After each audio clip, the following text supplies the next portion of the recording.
श्री दत्तगुरूंवर अखंड श्रद्धा ठेवणाऱ्यांना मिळणारे 9 दिव्य वरदान. अवधूत चिंतन श्री गुरुदेव दत्त. दत्तगुरूंच्या कृपेने तुमच्या सर्व मनोकामना पूर्ण व्हाव्यात अशी गुरुचरणी प्रार्थना करून आजच्या व्हिडिओला सुरुवात करूया. श्री गुरुदेव दत्त. श्रद्धेचा प्रारंभ. श्रद्धा ही भक्तीचा पाया आहे. जो श्री दत्तगुरूंवर अखंड श्रद्धा ठेवतो त्याचं जीवन बदलतं. मनातील अस्थिरता नाहीशी होते आणि आत्म्यात शांततेचा झरा वाहू लागतो. दत्तगुरूंचं स्मरण हे साधं कर्म नाही तर आत्मिक उन्नतीचं साधन आहे. जिथे श्रद्धा असते तिथे दैवी शक्ती सक्रिय होते.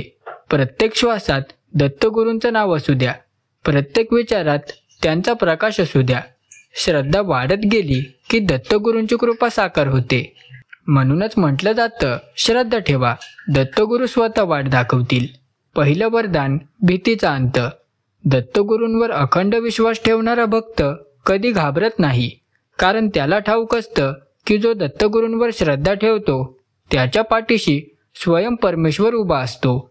जीवनात कितीही संकट आली तरी तो मनाने स्थिर राहतो. भीती ही अज्ञानातून येते आणि श्रद्धा त्या अंधारावर प्रकाश टाकते. दत्तगुरूंच्या नामाचा जप म्हणजे भीतीवर विजय मिळवण्याचं अस्त्र. संकटाच्या काळात एकच वाक्य लक्षात ठेवा, दत्तगुरू माझ्या सोबत आहेत. या भावनेत मन शांत होतं आणि आत्मविश्वासाचे तेज प्रकट होतं. दुसरं वरदान, मन शांतीचा वर्षाव. दत्तगुरूंच्या कृपेने मनातील वादळं शांत होतात, विचारांची गर्दी कमी होते आणि हृदयात प्रसन्नतेचा झरा वाहू लागतो. जिथे श्रद्धा असते तिथे मनाची स्थिरता आपोआप मिळते. चिंता, ताण, दुःख हळूहळू नाहीसे होतात. जो दत्तगुरूंचं नाम घेतो त्याच्या आयुष्यात शांतीचं साम्राज्य उभं राहतं. बाहेरचा गोंधळ असो वा जगाचं कोलाहल, पण भक्ताचं मन दिव्य शांततेने भरलेलं असतं. ही मन शांती म्हणजे दत्तगुरूंचं खरं वरदान, जे सर्व सांसारिक सुखापेक्षा श्रेष्ठ आहे. तिसरं वरदान, रोगमुक्तीचा आशीर्वाद. दत्तगुरूंचं नाम म्हणजे दिव्य औषध. जो श्रद्धेने त्यांचं स्मरण करतो त्याच्या शरीरातील रोग आणि मनातील वेदना नाहीशा होतात. अनेक भक्तांनी अनुभवलं आहे की दत्तगुरूंच्या नामाने अशक्य आजारही बरे होतात, कारण दत्तगुरू हे त्रिदेवांची शक्ती आहेत. ब्रह्मा, विष्णू आणि महेश यांचा संगम. श्रद्धेच्या औषधाने शरीर निरोगी, मन प्रसन्न आणि आत्मा तेजस्वी होतो. हा वरदान केवळ शरीराचं नाही तर आत्मिक आरोग्याचंही आहे. दत्तगुरूंवर श्रद्धा ठेवा, आरोग्य आपोआप तुमचं होईल. चौथं वरदान, अडथळ्यांचा नाश. जीवनात अडथळे येतात, पण दत्तगुरूंवर श्रद्धा ठेवणारा कधी थांबत नाही, कारण त्याला माहीत असतं की प्रत्येक अडथळा म्हणजे दत्तगुरूंनी दिलेली परीक्षा. जो न डगमगता चालतो त्याच्यासाठी दत्तगुरू स्वतः मार्ग तयार करतात. बंद दारं उघडतात, अडकलेली कामं पूर्ण होतात. भक्ताचं एक दत्तगुरू नाव उच्चारलं तरी ग्रहदोष आणि अडथळे नाहीसे होतात. श्रद्धा जिथे असते तिथे मार्ग नेहमी मिळतो. म्हणून म्हणतात, अडचणी नाहीशा होतात जेव्हा दत्तगुरूंचं नाम मनात रुजतं. पाचवं वरदान, कुटुंबात सुख आणि ऐक्य. दत्तगुरूंवर श्रद्धा ठेवणाऱ्यांच्या घरात नेहमी आनंद नांदतो. कुटुंबात एकमेकांबद्दल आदर, प्रेम आणि समज वाढते. वादविवाद आपोआप मिटतात, कारण घरात दत्तगुरूंचं नाम स्पंदतं. जो दत्तगुरूंना रोज प्रार्थना करतो त्याच्या घरात शांतीचं वलय निर्माण होतं. आई वडील, पत्नी, मुलं सगळ्यांच्या मनात दत्तगुरूंची कृपा अनुभवता येते. पैशांचं, आरोग्याचं आणि प्रेमाचं संतुलन तयार होतं. हे वरदान म्हणजेच घरात दत्तगुरूंचं वास्तव्य. जिथे दत्तगुरू असतात तिथे कधीही दुःख राहत नाही. सहावं वरदान, करिअर आणि व्यवसायात प्रगती.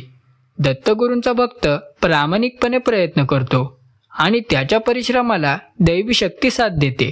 जिथे लोकांना अडथळे येतात तिथे भक्ताला नवनवीन संधी मिळतात.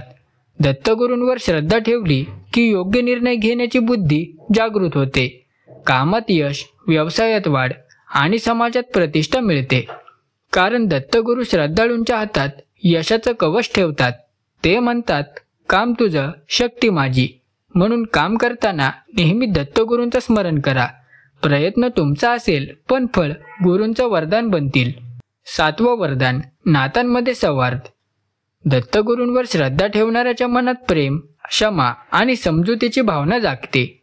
त्यामुळे त्याच्या सर्व नात्यांमध्ये गोडवा निर्माण होतो. राग, अहंकार आणि कटुता नाहीशी होते. दत्तगुरूंचं नाम जपताना हृदयात दया वाढते. आई वडील, मित्र, जोडीदार सगळ्यांबद्दल आपुलकी निर्माण होते. जिथे प्रेम असतं तिथे दत्तगुरू स्वतः वास करतात. श्रद्धा नात्यांना जोडते तर संशय त्यांना तोडतो. म्हणून प्रत्येक नात्यात दत्तगुरूंचं नाम आणा आणि पहा, प्रेम मजबूत आणि आनंदाचं सुंदर वातावरण निर्माण होईल. 8वं वरदान ज्ञानप्राप्तीचा दीप. दत्तगुरू हे ज्ञानस्वरूप आहेत. जो त्यांच्यावर श्रद्धा ठेवतो त्याच्यात विवेक आणि प्रज्ञेचा प्रकाश पेटतो. चुकीच्या मार्गावर जाण्याआधी अंतःकरण इशारा देतं. हा इशारा म्हणजे दत्तगुरूंचा आवाजच. ज्ञानप्राप्ती म्हणजे फक्त शिक्षण नव्हे तर योग्य समज आणि शुद्ध विचार.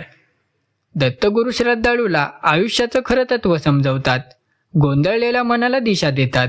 अंधारात हरवलेला भक्त त्यांच्या कृपेने पुन्हा मार्गावर येतो. हा ज्ञानदीप एकदा पेटला की अज्ञान कायमचं नाहीसं होतं. 9वं वरदान आत्मिक उन्नती. दत्तगुरूंवर श्रद्धा ठेवणाऱ्याचा आत्मा हळूहळू उन्नत होतो. संसारात राहूनही तो निर्विकार राहतो. दत्तगुरूंच्या कृपेने लोभ, क्रोध आणि मत्सर वितळतात. मन निर्मळ होतं आणि अंतःकरण पवित्र बनतं. भक्ताला जाणवतं की तो शरीर नाही तर दत्तगुरूंचा अंश आहे. ही अनुभूती मिळणं म्हणजे मोक्षाचा आरंभ. भक्ताचे विचार, शब्द आणि कर्म दत्तगुरुमय होतात. जो असा जगतो तो मुक्तीच्या मार्गावर चालतो. हे वरदान सर्वात श्रेष्ठ आहे कारण ते आत्म्याला दैवी स्वरूप देतं. श्रद्धेचं रहस्य. श्रद्धा ही केवळ भावना नाही, ती दैवी ऊर्जा आहे. जिथे ती निर्माण होते तिथे चमत्कार घडतात. दत्तगुरूंवर श्रद्धा ठेवणं म्हणजे स्वतःला त्यांच्या हाती सोपवणं. शंका आणि भीती दूर केल्या की कृपा ओघाने येते. जे भक्त निस्वार्थ श्रद्धेने नाम जपत राहतात त्यांचं जीवन स्वतःच प्रेरणादायी बनतं. श्रद्धेचं रहस्य एवढंच, ती जेवढी खोल तेवढं फळ गोड. म्हणून प्रत्येक क्षणी मनात म्हणा, दत्तगुरू माझे आहेत आणि मी गुरूंचा आहे. परीक्षेचा काळ. श्रद्धाळू भक्ताचं जीवन नेहमी सोपं नसतं कारण दत्तगुरू आपल्या भक्तांना कधी कधी कठीण परीक्षांमधून नेतात. या परीक्षा श्रद्धेची चाचणी असतात. संकट आली की मन विचलित होतं, पण जो ठाम राहतो त्याला दत्तगुरू स्वतः वरदान देतात. अशा काळात फक्त विश्वास ठेवायचा, हेही दत्तगुरूंचे देण आहे. वेळ गेली की समजतं, प्रत्येक अडचण आपल्याला मजबूत बनवते. त्यामुळे परीक्षा आली की घाबरू नका, कारण ती संपली की दत्तगुरूंचा नवीन आशीर्वाद उघडतो. या व्हिडिओमधून तुम्हाला दत्तकृपेचा स्पर्श झाला असेल तर कमेंटमध्ये श्री गुरुदेव दत्त लिहायला विसरू नका. हा व्हिडिओ आवडला असेल तर व्हिडिओला एक लाईक आणि चॅनलला सबस्क्राईब करायला विसरू नका. तर चला भेटूया लवकरच पुढच्या व्हिडिओत.